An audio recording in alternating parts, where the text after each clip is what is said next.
When you contemplate the warrior archetype, one of the things you see is that the warrior often connects with the power of the animal spirits. So you see through history, the warriors have on their shields the symbols of animals: panthers, tigers, wolves, boars, dragons, all manner of warrior creatures. The marks, the tattoos, the crests, even in a modern world, the logos and icons we use, like all our cars, for example, many of the cars, the masculine world of naming cars, I say masculine really, where we call them after powerful creatures, leopards and tigers, and those creatures of real power. Branding often uses the animals and the birds. When you look at the names of all the brands in the world, you'll see that many of them use the creatures of the animal kingdom.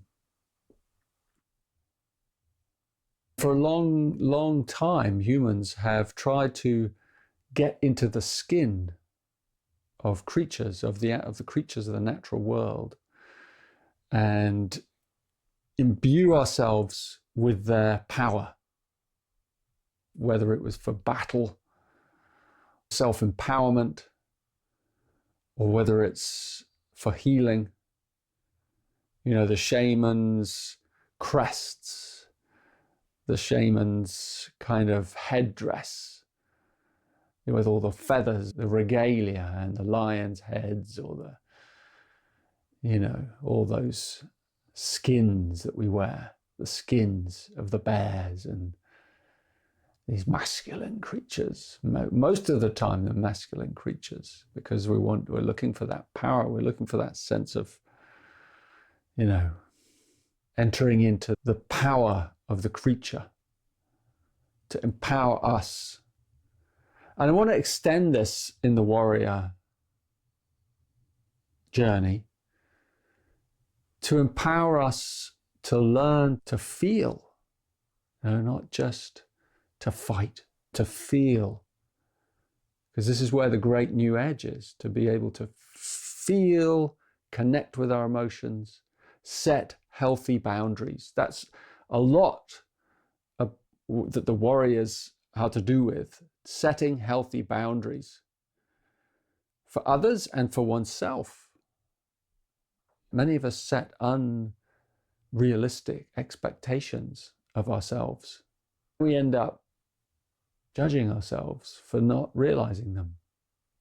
That we have this, the culture that we live in is a culture of success. There's nothing wrong with success. And yet, if that is what you're breeding into children, you're setting them up for disappointment.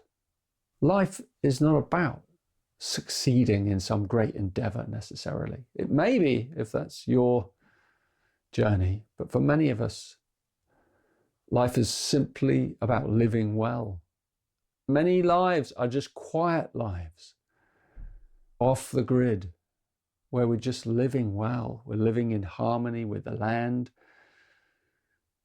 We're living bravely, tackling our own inner issues, whether they're health issues, emotional issues, relationship issues, trauma we've imbibed in our childhood, or whether it's just karmic and life has dealt us a tough hand. That's where the warrior is needed. And those kind of lives, that's enough to surmount the inner obstacles, to be able to transmute, to learn to feel again in our hearts, to accept ourselves. That is the warrior path. It's important not to get distracted by what we think is an outside warrior life. The warrior is an energy that we need on the inner planes. to help us connect with our center, to help us connect with the earth, with Gaia, to be grounded